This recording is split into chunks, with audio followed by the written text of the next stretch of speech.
got a sidewall here. So what I'm going to do is, since this bottom part goes back around a little bit, I'm going to take your face of your drip edge and make so that's a little bit long on there. Speed square, good to have one of those on you. Now you can use a pencil, but it depends what metal color roof you have. Sometimes that's really hard to see, and I always carry black markers with me.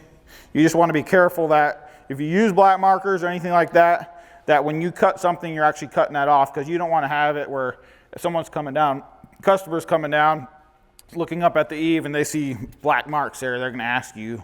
And I guess you can get touch-up paint too if you want. Just be careful if you do use black markers that you take care of all that.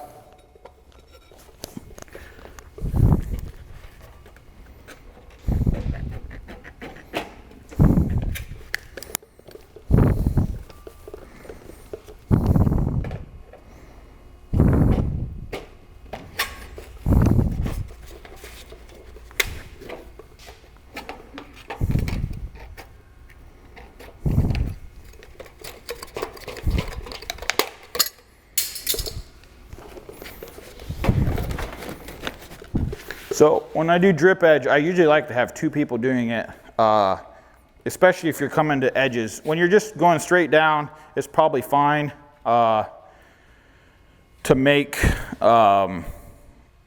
get it held in place and get it screwed. And you see how that fits in there? Now, you don't have to have this square, but one thing you do want to have is on one end, if you go and get, so this thing is laying pretty tight in there, and make a mark on the roof. And then on the other end, make a mark. Chalk line. Hey Sammy, you want to come over here?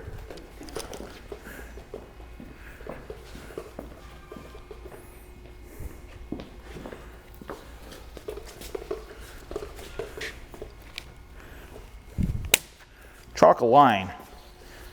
Because you say, oh, I know what I'm doing, you know, go through there, and next thing you know, your drip edge does that a little bit. It'll bow down. If that bows down a little bit, then when you go and try and put your panels on, now you're going to fight with your squareness, because now your bottom row is stepping because you didn't quite get that straightened out. So that end's held up over there. This here end.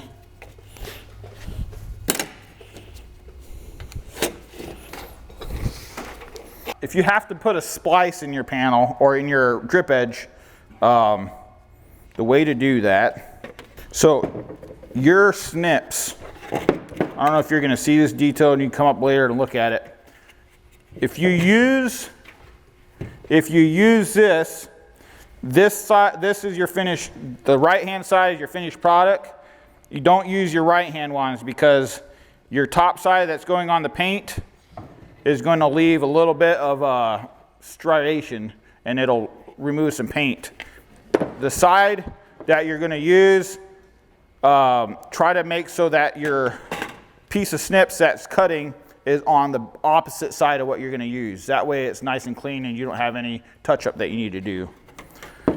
To splice, you're going to take, better just use, you're going to go 1 inch.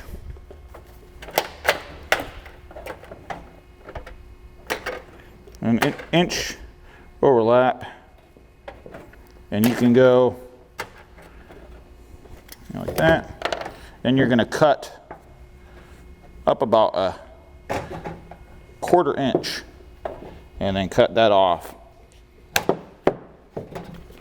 Now you have a little bit of a V, a little bit of a notch there. And then on the bottom, same thing. Where that piece kicks, where the piece kicks out, where this piece here, you have that part that kicks out, you take that and cut that off as well.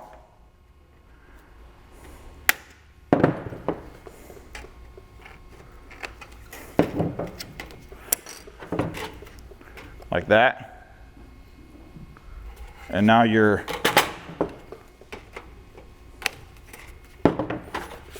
other panel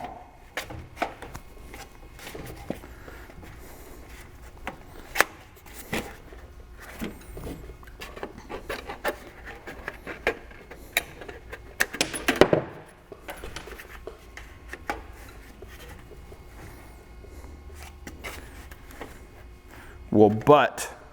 It's overlapped, but the two end here and this end here are butted.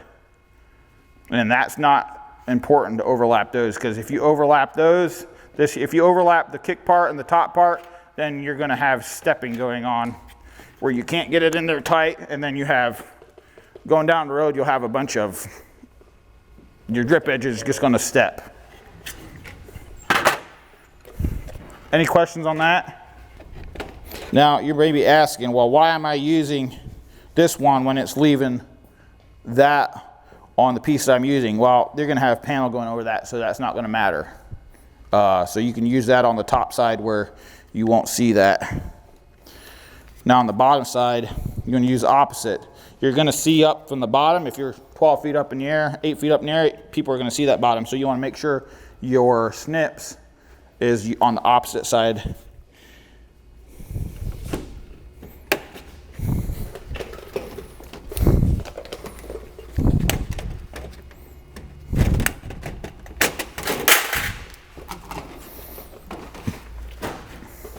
Now you may be wondering, how often do I fasten the drip edge?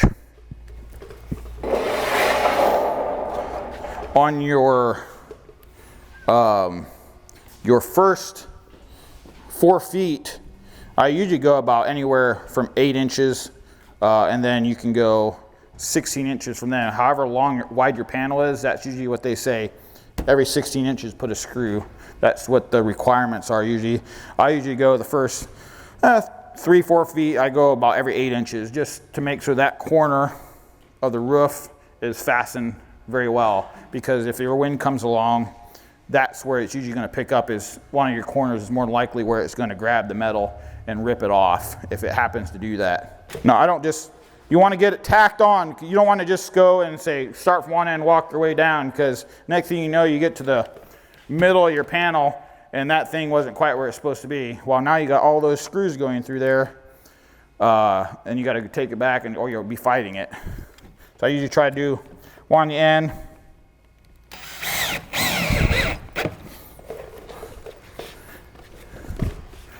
one in the middle, and then one on the other end. And then when that's done, you can have, if you're prepping things, then you can have someone else come along and finish screwing it off. So that's how you start with that. Hey, thanks for checking out these videos. Hope what you learned was very valuable for you. If you've got any questions or comments or would like to see something else, please reach out on our email or on our website. Thank you.